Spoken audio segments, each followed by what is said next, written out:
How's it going? This is Tim with King's Options, and we're going to go ahead and do this again. We're going to start in a little bit different place we haven't started in a while.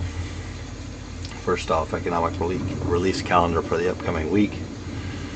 We don't have a whole lot Monday or Tuesday, and I've kept it at the highest impact in the U.S. just as a way to keep things pretty local to most of the people that I know trading anyway. Wednesday, home sales, petroleum status report. You can read these yourself. Jobless claims, new home sales. Thursday and then Friday, durable goods orders. So we'll see how those come up and see how the economy is looking in that respect. Let's go ahead and go over here, see how the sectors did.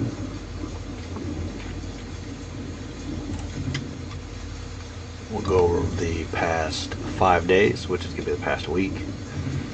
You can see our major sectors are technology, which is kind of a theme over the past decade. Utilities.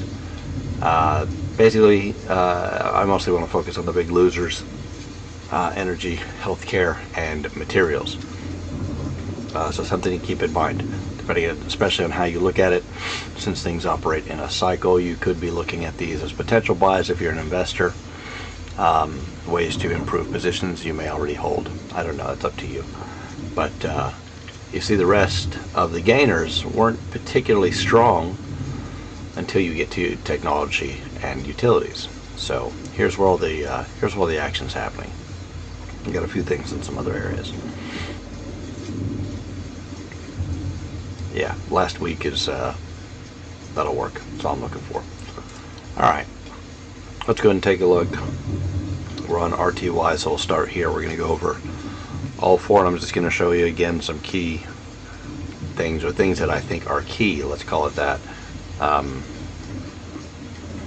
this is, the other markets are more just a matter of the markets supporting each other rather than anything else. So that's kind of why we're going over this section. Let me try changing something real fast. Okay, when I put the indicator on for the Keltner channels, I forgot to take off the center line because I use my own 21 EMA center line. Same readout for the Keltner channels, but gives me a better look on the momentum and how it's sustaining. So anyways, RTY, that's all I'm really looking for is two areas. This first area right here lines up with this consolidation top, and the only question I have is, as we approach this, if we get there, and we are in, if you look at this 21 EMA, we've gone green, everything's stacked to the upside, so we're looking pretty good. Momentum's moving that direction. We come down to the 21, we seem to bounce off. So if we keep going, I would want to see if sellers come in and defend this area, because all this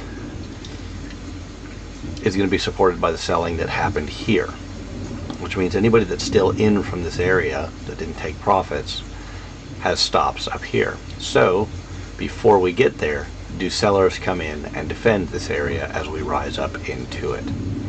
Now, if they do, we can see that pull back. If they take control, we can see it drop down. But really, if we drop down, there's only one kind of area I'm looking to see if we hit first, and this would be more of like a liquidity run, in my opinion. You drop down, take out some of the more short-term stops, and then maybe pop back up. It would take some work to actually take out the trend again. So if it decides to do that, and there's a big enough fight moving sideways between these two areas, then we could definitely see that turn yellow in here where things are mixed, and at that point it's like, okay, our seller's taking control, and we'll evaluate that later. Don't know. But the biggest question is, as we rise up, do we start to see sellers come in and defend this area? Let's go into the YM. And all this you can see in the Keltner channels, we're not sitting too bad. I think 2 at worst, as I was going over this before setting it up. But 21 EMA showing momentum to the top side, and again drops down, reversion to the mean. It's popped off. Do we keep going? Short-term liquidity run, if it breaks down, plus a couple of days of inconsistency on the selling, we could see a pullback. If we break this liquidity level, where might it pull back to? And honestly, I would put it probably out to this area, because this top was taken out by these buyers. So if we were to get into this area, and it is an area, not just a specific price point, I could put it at Candle Bodies, I could put it at Wix. Let's put it right there. So if we get into this area, do we have buyers start to step in before we lose this area? Okay, so that's kind of where I see that fight happening, is in between these two. Otherwise, to the top, there's the high. Do we come back up, try and test it again and push through, or do the sellers defend that area and come in and at least keep it moving sideways for the sellers at best, take control and push it down to the downside? Or do we come up and start setting new highs? Could do that too. Yeah, it looks like ATH, at least as far as I'm seeing here. Okay, next we go to ES. A little bit more consistent picture, actually, but here's again areas I'm looking at between these areas. So this, losing this would be liquidity run. Coming down here, I would expect to see this top right here was taken out by this buying run. So do we lose this again? Is this even relevant? I don't know. But do we have buyers come in from about this area to, I'd say, probably in here? Here, let's put here. And really, this area, you know, that's not even really important. Let's move that down. Yeah, I'd really put it almost here. Do buyers come back in and they would defend? Because this began the buying to bring us up to this level. And while this is a price point which has seen significance in the past, the stops for these buyers are down here. So if we get back into this price consolidation area, let's call it, since we're talking area, let's call it this whole area here. Do we see buyers come in and defend this this area? Otherwise, to the top, where we are at all-time highs, we hit them on Friday. You know, this is the shorter term. This area here moving sideways. If it's not going to break down, it may come down and touch a couple times, may revert off the mean again. If we decide to move sideways, we are at all-time highs. Again, my personal opinion, the market is incredibly overvalued by any number of metrics. This can be measured and is proven to be the case. There are arguments to the upside, as there always are. You know, one thing that is an immutable fact is that economists will never agree. So there's arguments to be made either way. So all we can do, rather than trying to make a determination, is say, what are we going to do in case of and where things are likely to happen. If we start selling off, is it simply a reversion to the mean? That's a question we need to ask. If it isn't, what happens? And that's where I think this liquidity from this run right here, because all these people, every time it comes down, buyers, buyers, buyers, buyers, right? So you get all these buyers, and this is the shorter term. So that means all their stops are right in this area here. Okay, these buyers were in the green once they got above that level. So this between here and here is all liquidity for these people. If we push down to do a liquidity run, we could see it stopping here. And if that's the case, it's just coming down, wiping some people out, coming back up. Then yeah, we could see it. We could see it do that. If not, then we get back into all this price consolidation area, which we have already taken a look at. So let's go on to where I'm mostly trading and the one I'm most concerned with. And that didn't work. There we go.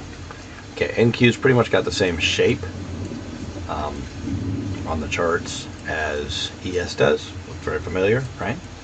I've got the same level marked, and again, it's just, this was a price of importance before, so I'm thinking it may hold up as we come down, but either way, It is just above this level, which is where, you know, these buyers came in. If you can look at a lot of common bottoms in here that matched up with the top over here, which means that price action got above this level. Buyers, buyers, buyers, buyers, buyers.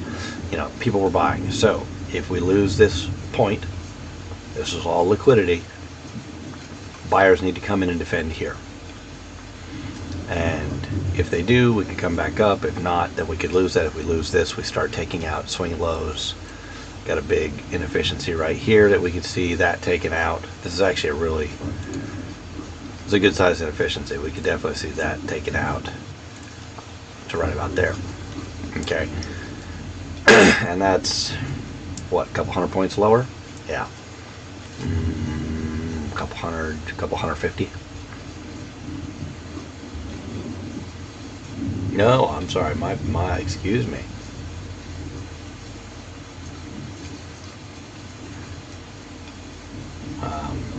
Couple hundred points. I'm an idiot. That's 1,000 points lower. I don't know what I was thinking. I was still thinking I was on ES numbers. So yeah, it's a couple thousand points lower. And just my personal opinion, I do think that we come down and we actually see this at some point. But at the same time, you got to figure, okay, well, we've got an inefficiency here too. Now this already stacks on top of an area that we're looking at because of losing liquidity, and then do buyers come in and defend? And this is a good bit of efficiency, so we can definitely see price pause and turn around from here if it wants to continue to go up, should it drop that far. Absolutely. Look at what kind of losses these would have to be, and then the percentages. So we're talking the all-time high is 23,320, right? 23,320. Let's take off 5%. That's going to be, and I'm just going to add in some price lines here.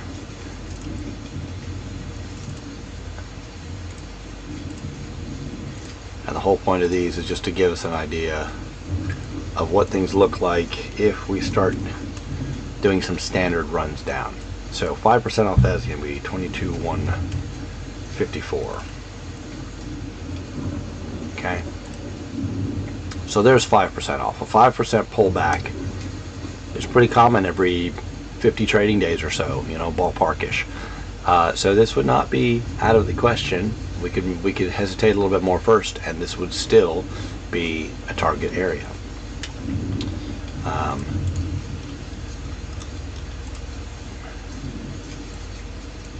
Let's do 10% off. 23,320 minus 10%, and that gives us, now 10% is going to be more correction territory, right? So there's 10%. What are we looking at?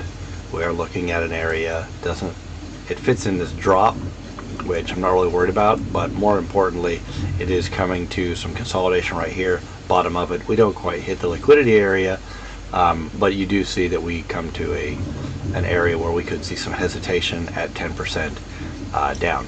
Now we don't know this is 10% down when it's first forming because we don't know how high it's going to go. And last but not least, we have recession territory, right? Which is kind of a misnomer, to be perfectly honest with you, because a recession is defined as 2 quarters of GDP growth being negative. So that's not it.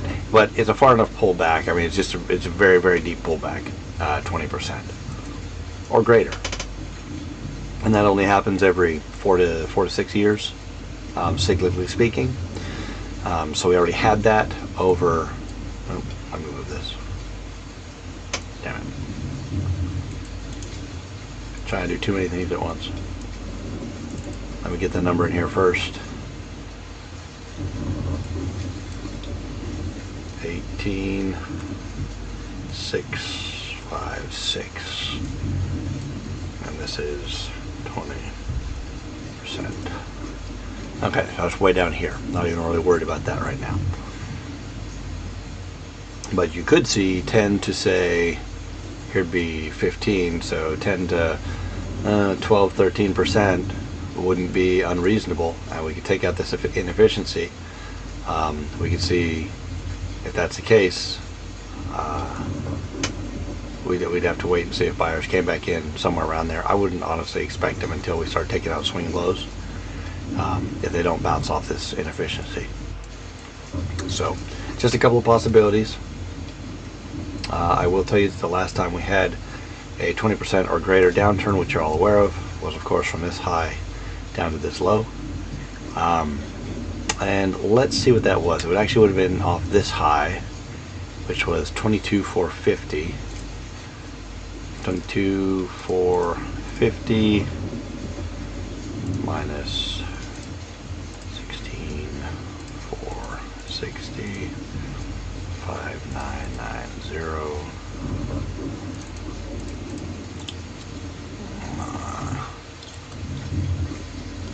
Yeah.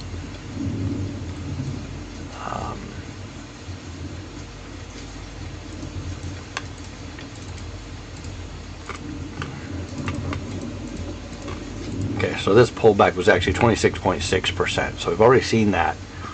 And this, of course, was the biggest pullback we've had since the COVID nonsense, right? Which was 5 years ago. I see most people count it as less than 5 years ago because they start thinking of the vaccines and the news headlines and all that. But in truth, it started hitting in 2019, which I don't have on the board right now. So we're not going to fiddle around with that. But that was when the pullback really started. And then we shot up in a V, very similar to this, as a matter of fact, down and then back up. So we've seen this exact same thing before during the last time we pulled back that steeply. And here we go. So, you know, hey, a 5 to 10% pullback for 5 to 12, 13% pullback, not uncommon. We've got a few trading days under the belt, so we could definitely see something like that happening. I would think the higher likelihood, unless something breaks, is that we see more of the 5% pullback. This would seem appropriate, and maybe it's 5 to 7%, and then buyers come in and defend this area. So either way, I am bullish overall, longer term, at least for right now from what I'm seeing. But short term, I am a little bit bearish. I'm thinking we do see some kind of pullback. Even small term, I really like this 22,789 level. Would like to see it pull back actually anywhere into this consolidation of price over the past couple weeks. I would like to see that. And if we get down into this area, I will be building a bullish position to go up. So we'll see how that plays out. All right, thanks for reviewing that with me, and we will see you again in a week. Thanks, bye.